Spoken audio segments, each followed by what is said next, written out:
Hi മക്കളെ, അപ്പോൾ നമ്മളിന്ന് പഠിക്കാൻ പോകുന്നത് 5ാം ക്ലാസ്സിലെ സോഷ്യൽ സയൻസിലെ 2ാമത്തെ ചാപ്റ്റർ ആയിട്ടുള്ള ഫുഡ് ആൻഡ് ഹ്യൂമനിലെ 2ാമത്തെ പാർട്ടാണ്. അപ്പോൾ നമ്മൾ കഴിഞ്ഞ ക്ലാസ്സിൽ പറഞ്ഞു നിർത്തിയത് ഈ എക്സ്ചേഞ്ച് ഓഫ് ഫുഡ് ഐറ്റംസ് വരെയായിരുന്നു. ഗ്രാനറീസ് ആയിരുന്നു നമ്മൾ ലാസ്റ്റ് പറഞ്ഞത്.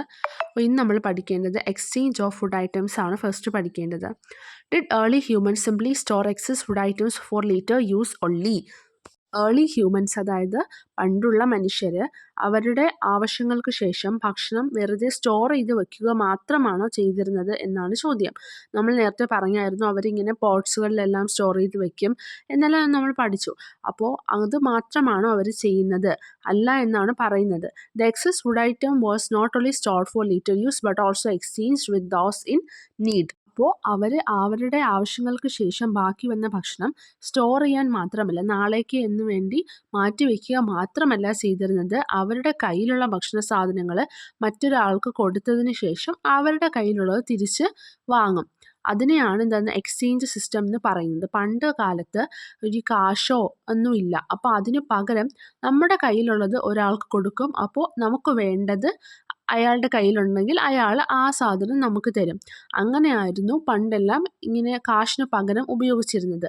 അപ്പോൾ അതാണ് എക്സ്ചേഞ്ച് സിസ്റ്റം എന്ന് പറയുന്നത്. In order to get what they needed, each one exchanged the goods they had stored with others.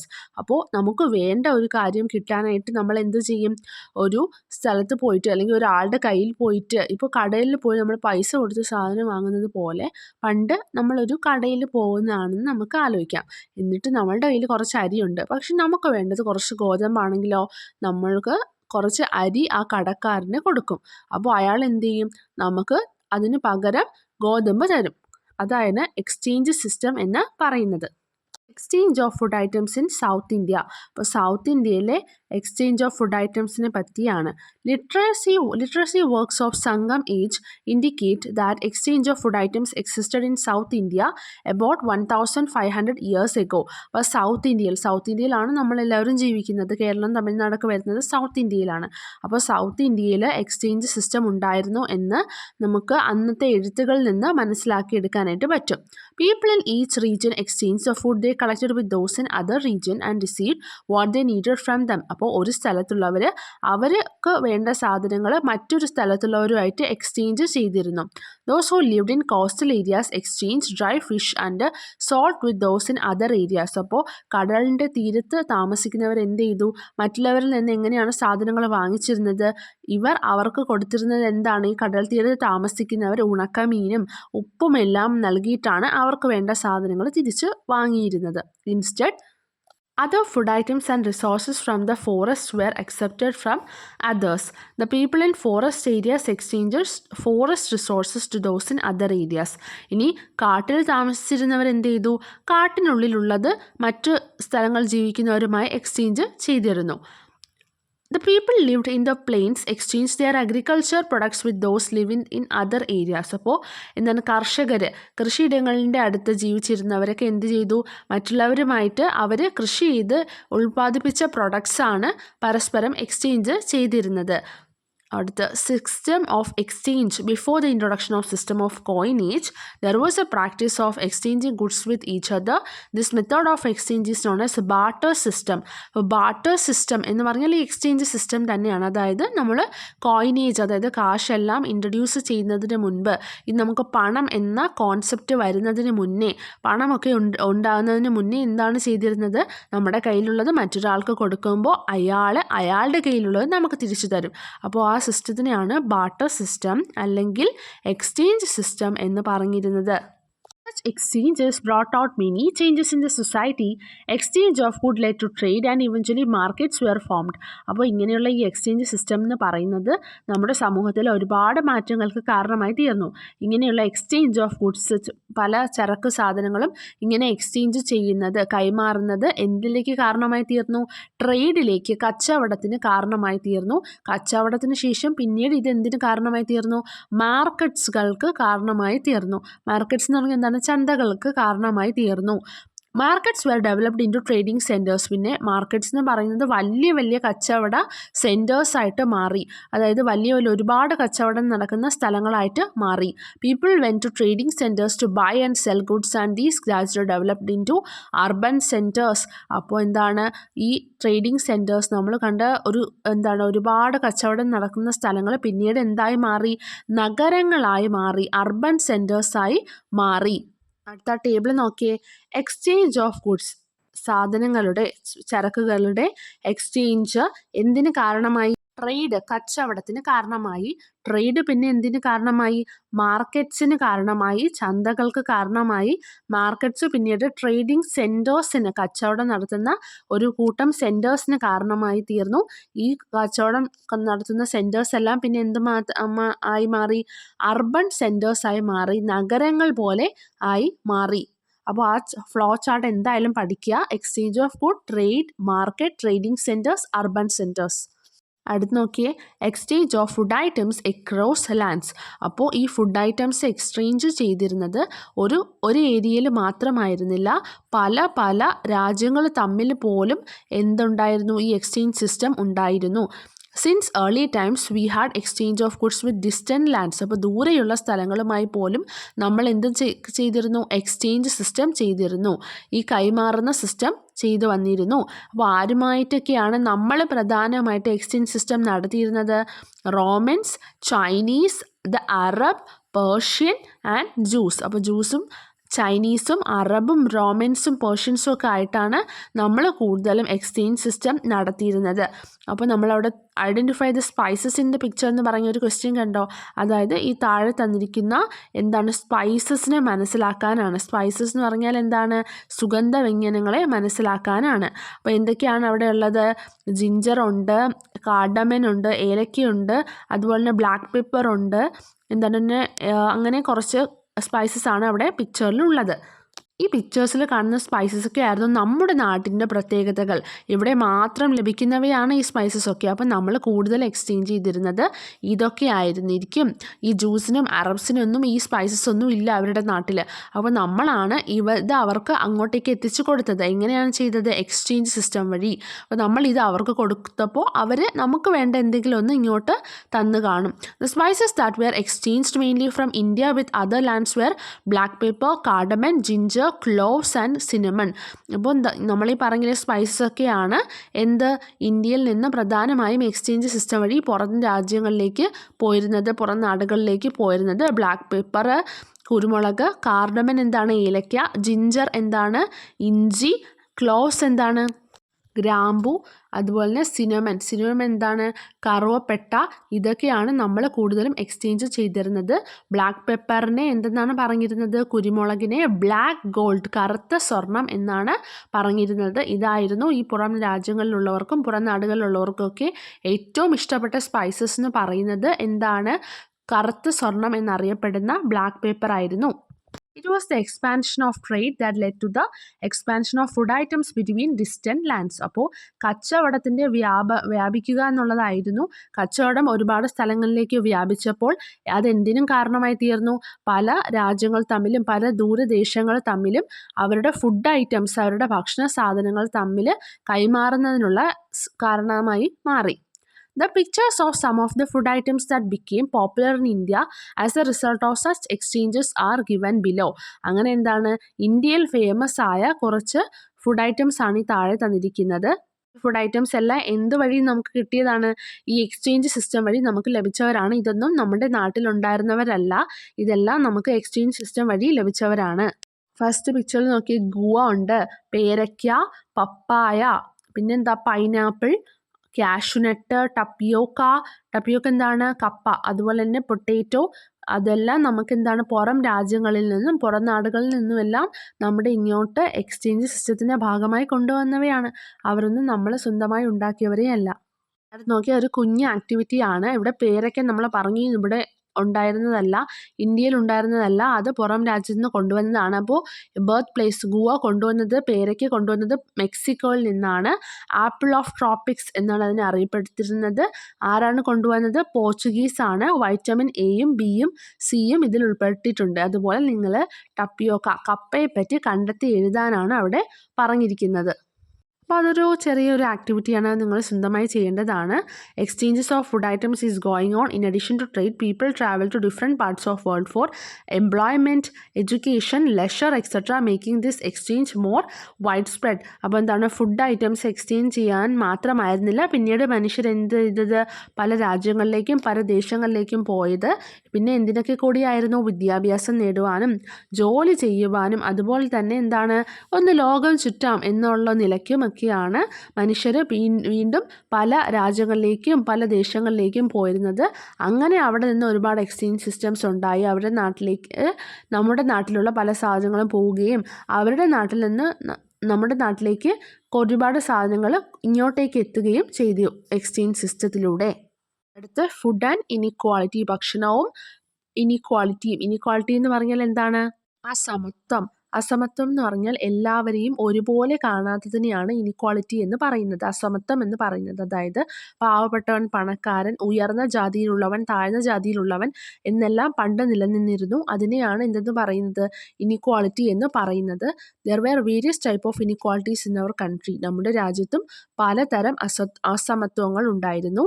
Related to food, ഭക്ഷണത്തിനുമായി ബന്ധപ്പെട്ട് പോലും ഉണ്ടായിരുന്നു. Social inequalities prevented people of all classes from dining together. അപ്പോൾ നമ്മുടെ സമൂഹത്തിൽ നിലനിന്നിരുന്ന ഈ അസമത്വങ്ങൾ കാരണം എല്ലാ ജാതിയിൽപ്പെട്ട എല്ലാ തരത്തിലുള്ള മനുഷ്യരും ഒരുമിച്ചിരുന്ന് ഭക്ഷണം കഴിക്കുന്നതിനെയെല്ലാം എന്ത് ചെയ്തിരുന്നു, വിലക്കിയിരുന്നു. Under the leadership of social reformer Sahodaran Ayyappan, an inter dining initiative named Misra Bhojanam was held at Cherai in Ernakulam against the discrimination. അപ്പോൾ ഇങ്ങനെയുള്ള വിവേചനങ്ങൾക്കെതിരായി ആരാണ്, അയ്യപ്പൻ എന്ന ഒരാൾ എന്ത് ചെയ്തു, മിശ്ര ഭോജനം എന്ന ഒരു തുടക്കം കുറിച്ചു. എന്ന് പറഞ്ഞാൽ എന്താണ്, എല്ലാവരും ഒരുമിച്ചിരുന്ന് ഭക്ഷണം കഴിക്കണമെന്ന് ആഹ്വാനം ചെയ്തു. അങ്ങനെ എല്ലാവരും ഒരുമിച്ചിരുന്ന് ഭക്ഷണം കഴിക്കാൻ തുടങ്ങിയ ഒരു സിസ്റ്റത്തിൻ്റെ പേരാണ് മിശ്ര ഭോജനം എന്ന് പറയുന്നത്. Was held at Cherai in Ernakulam. എറണാകുളത്തെ ചെറായിലാണിത് തുടങ്ങി വെച്ചത്. On 29th May 1917, under the leadership of Sahodaran Ayyappan, an inter-dining named Misra Bhojanam was organized at Cherai in Ernakulam district. എറണാകുളത്തിലെ Cherai എന്ന സ്ഥലത്താണ് എന്ത് തുടങ്ങിയത്, മിശ്ര ഭോജനം എന്ന സിസ്റ്റം തുടങ്ങിയത്. എല്ലാവരും ഒരുമിച്ചിരുന്ന് ഭക്ഷണം കഴിക്കുന്നത് ആണ് മിശ്ര ഭോജനത്തിൽ ഉണ്ടായിരുന്നത്. This protest was held against the denial of rights of all sections of people to dine together. Sahodaran Ayyappan had to face strong opposition as he had led the Misra Bhojanam. This reveals the social inequality that existed in Kerala.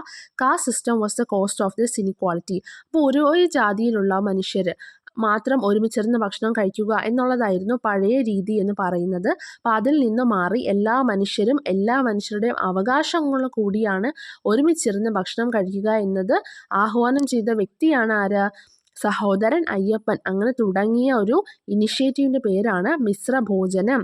അത് തുടങ്ങിയത് എവിടെയാണ്, Cherai in Ernakulam. Caste discrimination related to food still exist in our country.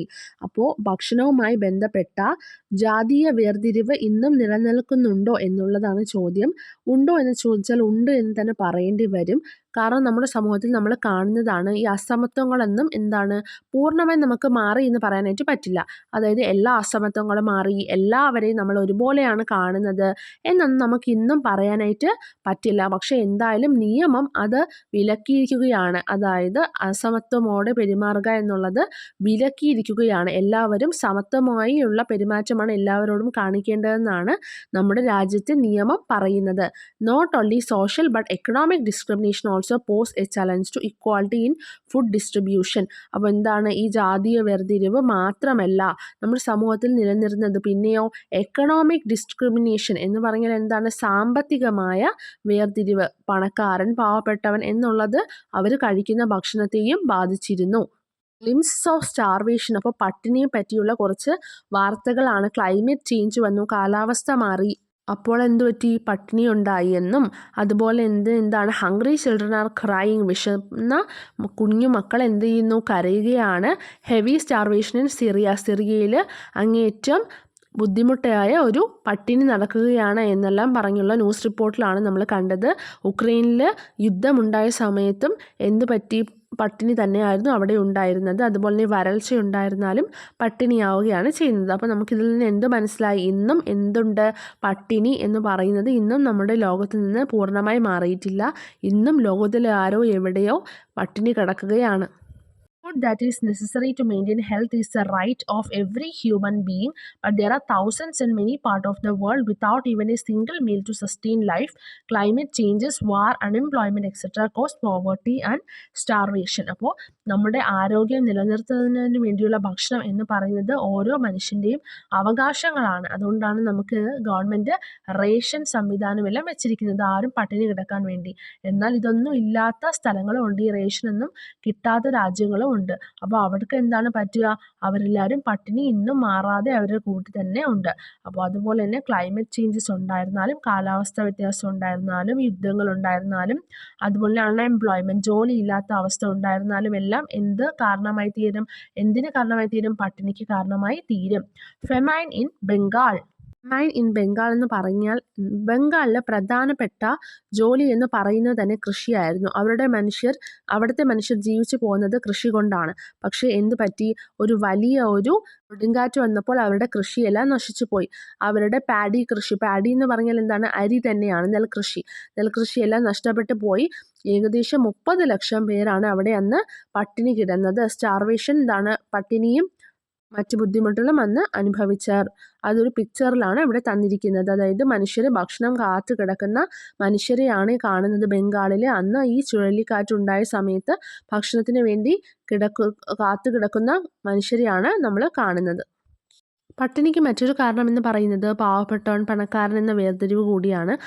പാവപ്പെട്ടവന് കുറച്ച് ഭക്ഷണമേ എന്തായാലും അവൻ്റെ കൈക്കലുണ്ടായിരിക്കുള്ളൂ. അവന് അത് വാങ്ങാനുള്ള ഒരു ശേഷി മാത്രമേ ഉണ്ടായിരിക്കുള്ളൂ. എന്നാൽ നല്ല പണക്കാരനായ ഒരു മനുഷ്യന് അവന് ഇഷ്ടമുള്ള ഭക്ഷണം എല്ലാം വാങ്ങി കഴിക്കാനായിട്ട് സാധിക്കും. With a view to strengthening the efforts against poverty and starvation and ensuring food for all food days observed on 16th October every year. October 16 world food day, ലോക ഭക്ഷണ ദിനമായി ആചരിക്കുന്നത്. എല്ലാവരെയും പട്ടിണിയിൽ നിന്ന് രക്ഷിക്കാനും എല്ലാവർക്കും ഭക്ഷണമുണ്ട് എന്ന് ഉറപ്പുവരുത്താനും നമ്മൾ ഈ ദിവസം ഉപയോഗിക്കുന്നു. Kerala is A model start four implementing various schemes four poverty elevation. Kerala എന്ന് പറയുന്നത് ഒരു മോഡൽ സ്റ്റേറ്റ് ആണ്. അതായത് നമ്മൾ പട്ടിണി മാറ്റാനുള്ള പല പ്രോഗ്രാംസും കേരളത്തിൽ ഇൻട്രൊഡ്യൂസ് ചെയ്തിട്ടുണ്ട്. അങ്ങനെ ഒരു ഇതാണ് കുടുംബശ്രീ മിഷൻ എന്ന് പറയുന്നത്. കുടുംബശ്രീ മിഷൻ എന്ന് പറയുമ്പോൾ കുടുംബശ്രീയുടെ ഹോട്ടലിലൊക്കെ നിങ്ങൾ പോയാൽ അവിടെ 20 രൂപയ്ക്കെല്ലാം ഊണൊക്കെ ലഭിക്കും. ഇതെല്ലാം പട്ടിണി മാറ്റാൻ ഗവൺമെൻറ് മുന്നോട്ട് വയ്ക്കുന്ന ഓരോ പ്രോഗ്രാംസ് ആണ്. National food security act 2013. National food security act 2013 എന്താണ് പറയുന്നത്? The objective of this is to ensure food security for all. A strong public distribution system existed in our country with this object. എല്ലാവർക്കും ഭക്ഷണം ഉണ്ടായിരിക്കണം എന്ന് ഉറപ്പുവരുത്താനുള്ള ഒരു സിസ്റ്റമാണ് national food security system. ഞങ്ങളും food day rally ചെയ്യാനാണ് പറയുന്നത്. ഭക്ഷണത്തിൻ്റെ വിലയെ പറ്റിയും അത് വേസ്റ്റ് ചെയ്യാതിരിക്കുന്നതിനെ പറ്റിയും എല്ലാം ബോധവൽക്കരണം നടത്തിക്കൊണ്ട് ഒരു ഫുഡ് ഡേ റാലി നടത്താനാണ് പറഞ്ഞിരിക്കുന്നത്. അപ്പോൾ അതിന് വേണ്ടൊരു പോസ്റ്ററാണ് ഇവിടെ കാണിച്ചിരിക്കുന്നത്. പ്ലക്കാർഡും പോസ്റ്ററൊക്കെയാണ് കാണിച്ചിരിക്കുന്നത്. International year of millets 2023. ഇപ്പോൾ 2023 എന്ന് പറയുന്നത് അന്താരാഷ്ട്ര ധാന്യ വർഷമായാണ് ആഘോഷിക്കുന്നത്. 2023 has been selected at the international year of millets by united nation. അപ്പോൾ യുണൈറ്റഡ് നേഷൻസ് എന്ന സംഘടന 2023 ഇൻ്റർനാഷണൽ ഇയർ ഓഫ് മില്ലറ്റ്സ് ആയി ചൂസ് ചെയ്തു. The main objective of the international year of millets is to promote the production and consumption of millets. അപ്പോൾ പ്രൊഡക്ഷനും കൺസംഷനും, ഉൽപ്പാദനവും അതുപോലെ തന്നെ ഉപയോഗവും, മില്ലറ്റ്സിൻ്റെ ധാന്യങ്ങളുടെ ഉൽപ്പാദനവും ഉപയോഗവും കൂട്ടുക എന്ന ലക്ഷ്യത്തോടെയാണ് international year of millets 2023 celebrate ചെയ്യുന്നത്. Millets include jowar, ragi, kodo millet, foxtail millet etcetera. Millets can control cardiac issues and other life style diseases. So nutritious millets should be included in our daily diet. നല്ല ആരോഗ്യം ആയിരിക്കാൻ വേണ്ടി നമ്മൾ ഒരുപാട് ധാന്യങ്ങൾ കഴിക്കേണ്ടതായിട്ടുണ്ട്. Cardiac diseases ഒന്നും വരാതിരിക്കാനായിട്ട് നമുക്ക് മില്ലറ്റ്സ് ഹെൽപ്പ് ചെയ്യും. കാർഡിയാക് ഡിസീസസ് എന്ന് പറയുമ്പോൾ ഹൃദയവുമായി ബന്ധപ്പെട്ട രോഗങ്ങൾ വരാണ്ടിരിക്കാനും നമ്മളെ മില്ലറ്റ്സ് ഒരുപാട് ഹെൽപ്പ് ചെയ്യും. കുറച്ച് മില്ലറ്റ്സിൻ്റെ പിക്ചേഴ്സാണ് താഴെ തന്നിരിക്കുന്നത്. ബാർലി, ഫോക്സ്ടെയിൽ മില്ലറ്റ്, പേൾ മില്ലറ്റ് എല്ലാം എല്ലാ മനുഷ്യൻ്റെയും ഏറ്റവും വലിയ ആവശ്യമാണ് ഫുഡ് കിട്ടുക എന്ന് പറയുന്നത്. അതുകൊണ്ട് തന്നെ നമ്മൾ ഫുഡെല്ലാം വേസ്റ്റ് ചെയ്യാതെ സംരക്ഷിച്ച് വേണം ഉപയോഗിക്കാനായിട്ട്. അതുപോലെ നമ്മൾ ഫുഡ് വേസ്റ്റ് ചെയ്യുമെന്ന് പറയുന്നത് ഒരു ക്രൂവൽറ്റി ആയിട്ടാണ് നമ്മൾ കണക്കാക്കാൻ. കാരണം ഒരു നേരത്തെ ഭക്ഷണത്തിന് പോലും വകയില്ലാത്ത മനുഷ്യർ ഈ ലോകത്ത് ഒരുപാട് പേര് ഉണ്ട്. അതുകൊണ്ട് തന്നെ നമ്മൾ ഒരു ഫുഡ് വേസ്റ്റ് ചെയ്യാൻ നേരത്ത് നമ്മൾ അതിൻ്റെ ആവശ്യത്തിനെ പറ്റി ഉറപ്പായും ചിന്തിക്കുക. അപ്പോൾ ഈ ചാപ്റ്റർ എല്ലാവർക്കും ഇഷ്ടപ്പെട്ടെങ്കിൽ എല്ലാവരും ചാനൽ സബ്സ്ക്രൈബ് ചെയ്യുക. ബൈ.